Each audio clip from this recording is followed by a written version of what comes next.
बिस्मिल्लाहिर्रहमानिर्रहीम। अस्सलाम वालेकुम क्लास 4, कैसे हैं आप सब।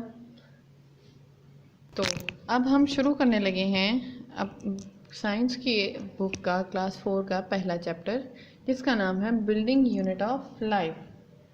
अच्छा, बिल्डिंग यूनिट ऑफ लाइफ का क्या मतलब है कि ज़िंदगी को बनाने वाला सबसे स्मॉल, ज़िंदगी की बुनियाद का, ज़िंदगी को तामीर करने वाला यूनिट, असासा या चीज़।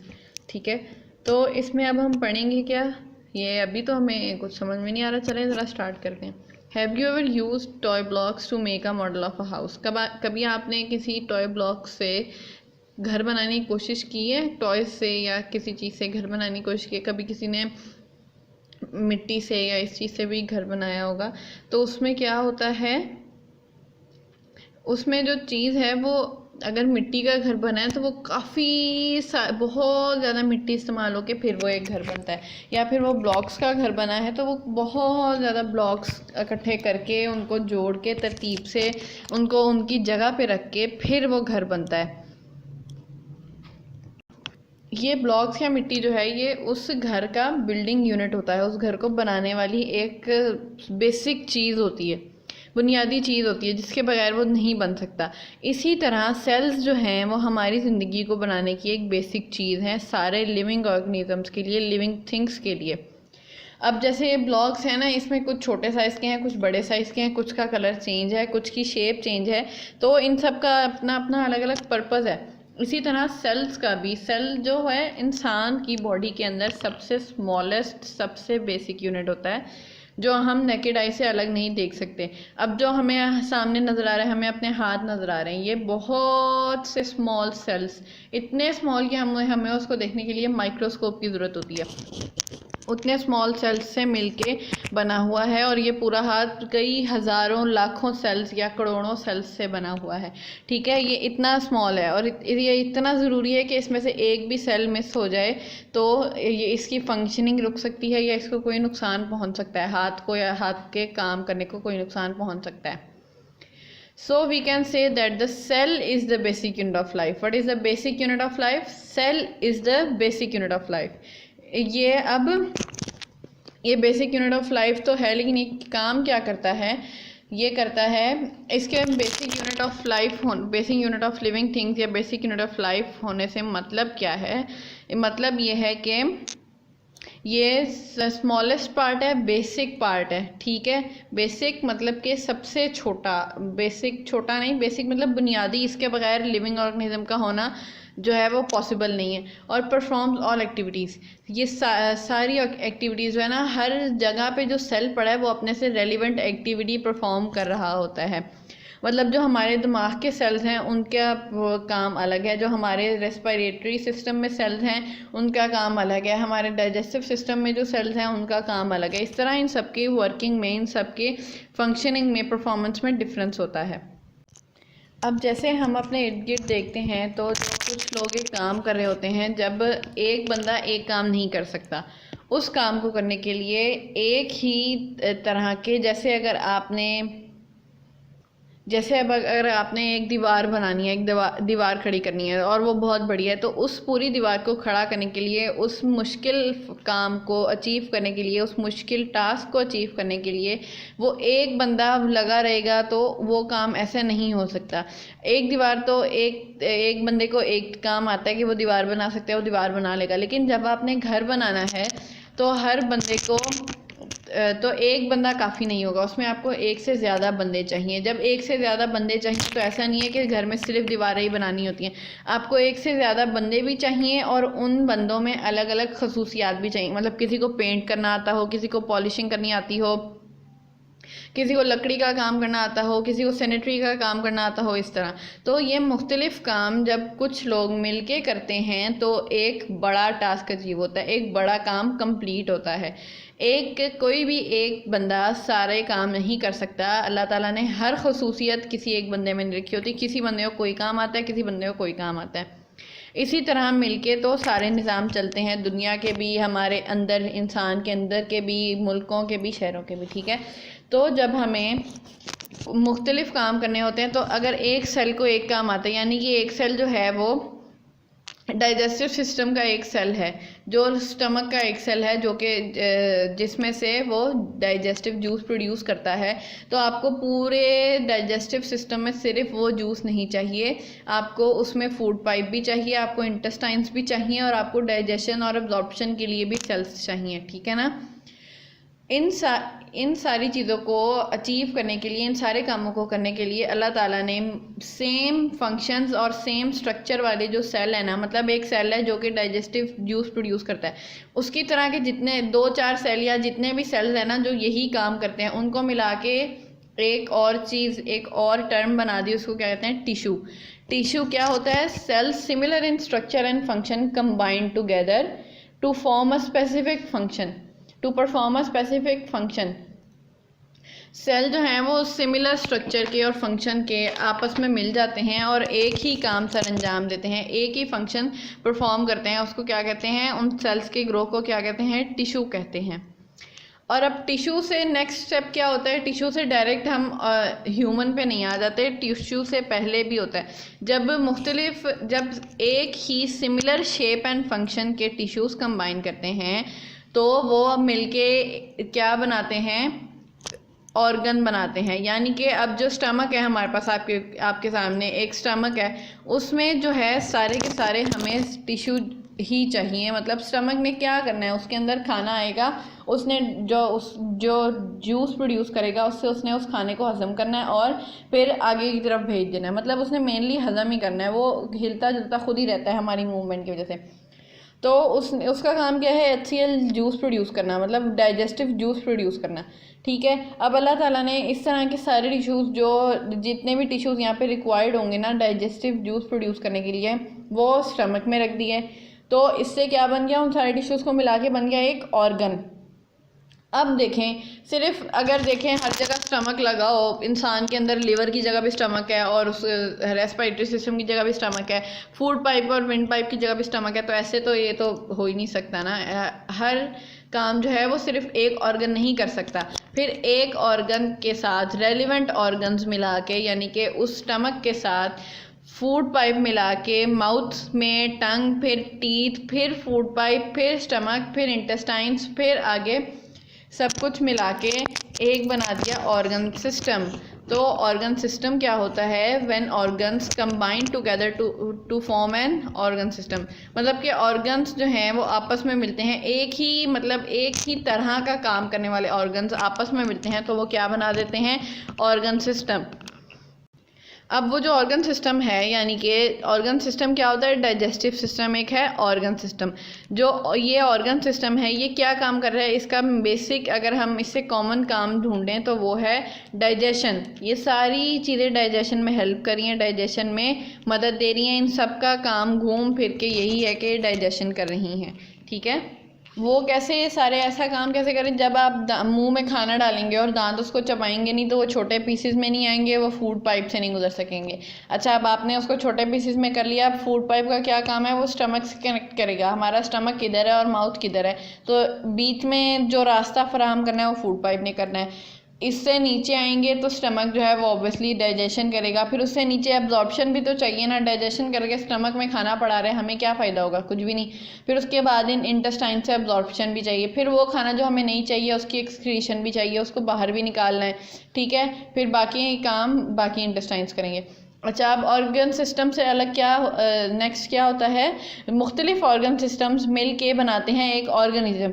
यानी कि एक ऑर्गेनिज्म को, सिर्फ एक इंसान को ऑर्गन सिस्टम में सिर्फ डाइजेस्टिव सिस्टम नहीं चाहिए, उसको ऑर्गन सिस्टम में रेस्पिरेटरी सिस्टम भी चाहिए, सर्कुलेटरी सिस्टम भी चाहिए और बाकी सिस्टम्स भी चाहिए, ठीक है।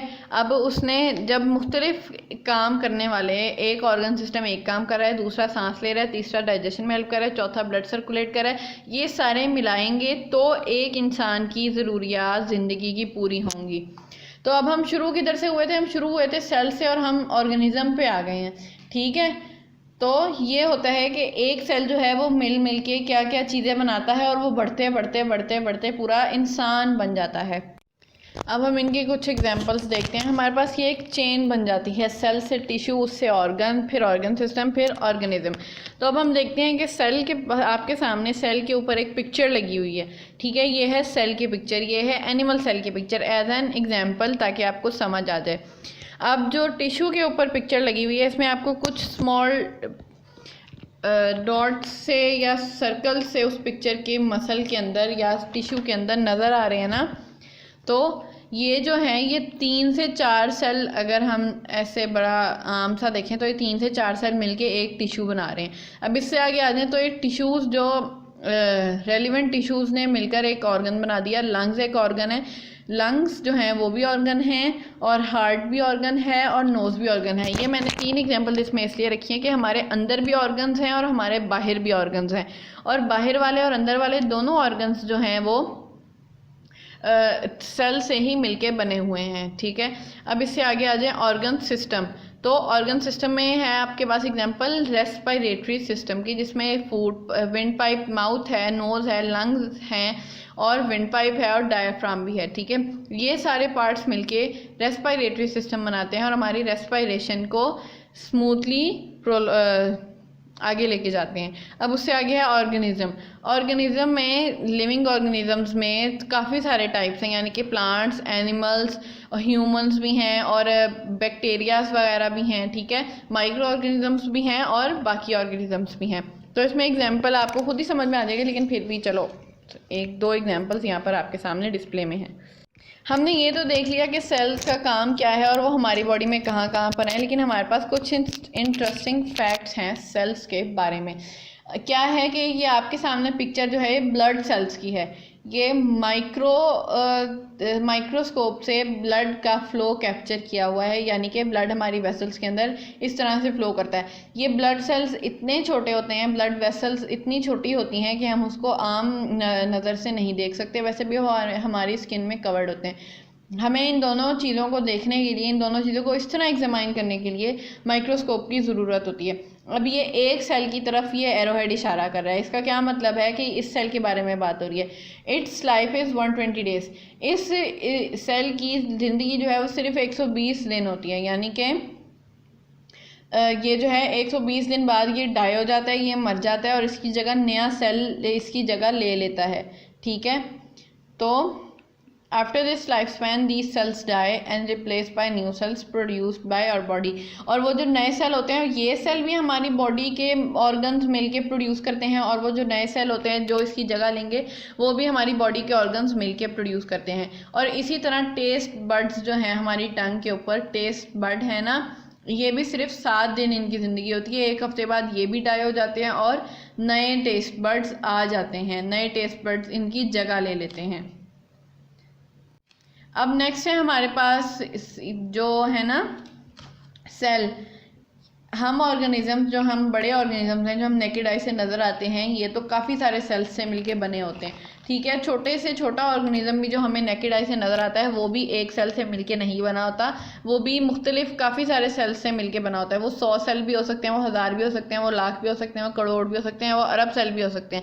हम इंसान जो हैं वो ट्रिलियंस या बिलियंस ऑफ सेल्स से मिलके बने हुए हैं, ठीक है। आपने प्लेस वैल्यू में पढ़ा होगा ना, मिलियंस और उसके बाद बिलियन आता है, इतनी बड़ी वैल्यू है ये। बिलियन से भी ज़्यादा सेल्स से मिलके हम इंसान बने हुए हैं। लेकिन अल्लाह ताला ने कुछ ऑर्गेनिज्म, कुछ जानवर ऐसे भी पैदा किए हैं जो यूनिसेलुलर हैं, जो एक सेल पे अपनी पूरी ज़िंदगी गुजारते हैं। अब आप सोच सकते हैं ऐसा पॉसिबल हो।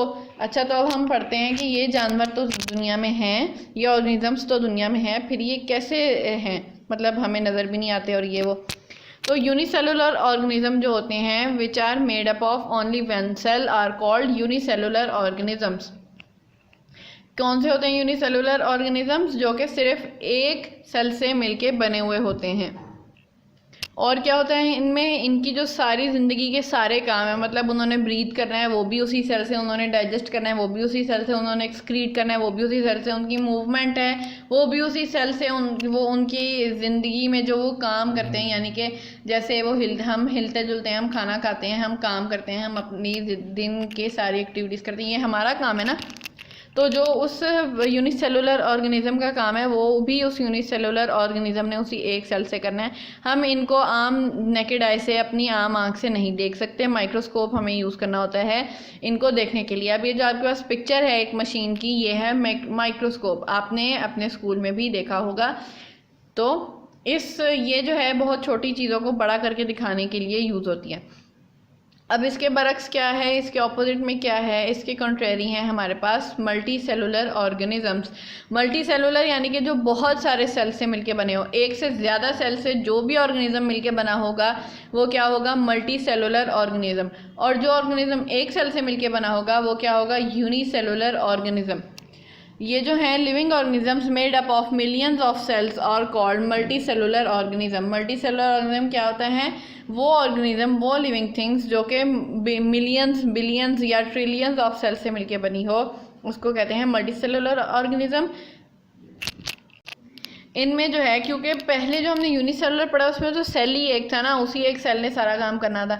अब इनमें जो है मुख्तलिफ सेल्स मुख्तलिफ जॉब करते हैं। जैसे हमने पढ़ा कि सेल से टिश्यू, टिश्यू से ऑर्गन, ऑर्गन से ऑर्गन सिस्टम, फिर ऑर्गेनिज्म ना। तो इसमें जो मुख्तलिफ सेल हैं वो मिलके अलग से टिश्यूज़ बनाते हैं। फिर वो टिश्यूज़ जो हैं अपने अपने काम के हिसाब से, अपनी अपनी परफॉर्मेंस और फंक्शन के हिसाब से अलग अलग ऑर्गन्स में जाके बैठ जाते हैं। फिर वो ऑर्गन्स जो हैं अपने अपने परफॉर्मेंस के हिसाब से अलग अलग ऑर्गन सिस्टम्स में बैठ जाते हैं और इस तरह से ऑर्गेनिज्म बन जाता है। ठीक है, विजिबल टू ह्यूमन आई, जो हम इंसान हैं, हम कौन है, multicellular organisms. Are we visible to human eye, हम क्या ह्यूमन आई को नज़र आ रहे हैं, हम क्या अपने आप को नज़र आ रहे हैं, हम अपने आप को ऐसे देख सकते हैं ना। जैसे ये शेर, हाथी वगैरह, ये वो भी मल्टी सेलुलर ऑर्गेनिजम्स हैं जो एक सेल से ज़्यादा मिलके बने होते हैं। ये हमें नज़र आ रहे होते हैं ना, तो इनको कहते हैं मल्टी सेलुलर ऑर्गेनिजम्स। अब है हमारे पास यूनिसेलुलर ऑर्गेनिजम्स की एग्जाम्पल्स। इसमें जो हमारे पास ऊपर हैं 3, वो यूनिसेलुलर की हैं, बाकी हमारे पास मल्टी सेलुलर ऑर्गेनिजम्स की हैं। हमें सबसे पहले क्या नज़र आ रहा है, पैरामीशियम। ठीक है, ये है माइक्रो ऑर्गेनिज्म भी है, यूनिसेलुलर भी है। जो अक्सर यूनिसेलुलर ऑर्गेनिजम्स होते हैं वो माइक्रो ऑर्गेनिजम्स ही होते हैं, क्योंकि वो हमें नेकेड आई से नज़र नहीं आते, हमें माइक्रोस्कोप से देखने पड़ते हैं। नंबर 2 पे है हमारे पास बैक्टीरिया। ठीक है, ये भी यूनिसेलुलर ऑर्गेनिज्म है। और आपको पता है दही बनाने में क्या चीज़ काम करती है, माइक्रो ऑर्गेनिजम्स, बैक्टीरिया दही बनाने में काम करते हैं। चीज़ भी उससे बनती है, यीस्ट जो है वो अलग चीज़ है। ठीक है, नंबर 3 पे है हमारे पास यीस्ट की पिक्चर। यीस्ट जो अभी कभी आपने सुना हो कि आटे में खमीर पड़ गया है या वो इस खमीर से इफ़ेक्ट हो गया आटा, तो वो भी इसी के कारनामे होते हैं, इसी यीस्ट की वजह से वो आटा ऐसा हो जाता है। अब नेक्स्ट है हमारे पास मल्टी सेलुलर ऑर्गेनिजम्स की एग्जाम्पल्स। ठीक है, ये जो मल्टी सेल्यूलर ऑर्गेनिजम्स होते हैं, ये तो हमें नेकेड आई से नज़र आते हैं ना, ये तो आपको वैसे भी पता होंगे। ये सारे वर्टिब्रेट्स, इनवर्टिब्रेट्स मल्टी सेलुलर होते हैं, और प्लांट्स मल्टी सेलुलर होते हैं, और सारे एनिमल्स भी मल्टी सेलुलर होते हैं। ठीक है, तो अब हमने कंप्लीट कर लिया है अपने यूनिट नंबर 1 का पहला पार्ट, जिसमें हमने पढ़ा सेल्स के बाद, सेल क्या होता है, बेसिक यूनिट ऑफ लाइफ क्या है, सेल है। फिर हमने उसके स्टेजेस पढ़ी कि सेल्स मिल जाए तो क्या होता है, टिश्यू मिल जाए तो क्या होता है, ऑर्गन मिल जाए तो क्या होता है, और ऑर्गन सिस्टम मिल जाए तो ऑर्गेनिज्म बनता है। अब हमने यूनिसेलुलर और मल्टी सेलुलर ऑर्गेनिजम्स भी पढ़ लिए हैं, तो हमारा पहला पार्ट कंप्लीट हो गया है।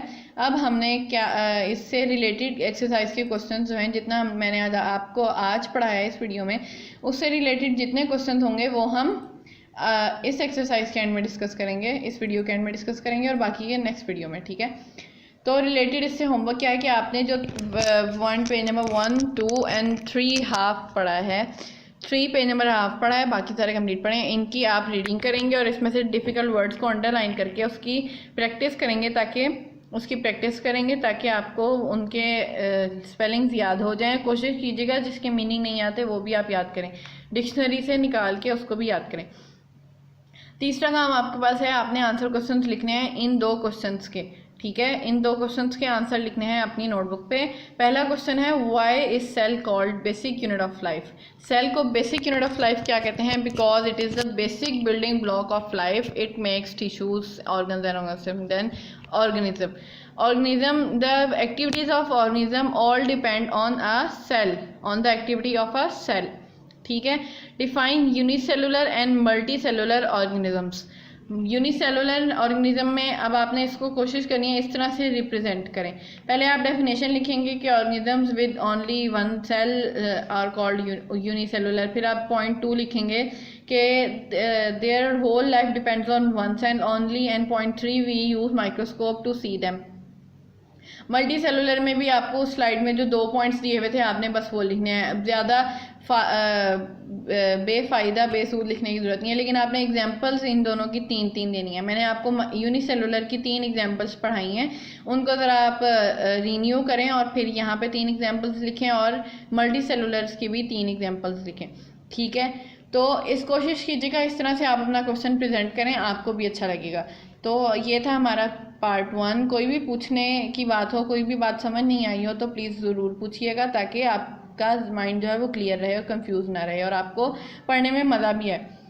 तो इंशाल्लाह अब नेक्स्ट वीडियो में हम ये चैप्टर कंप्लीट करेंगे। तब तक के लिए अल्लाह हाफिज़, अस्सलाम वालेकुम।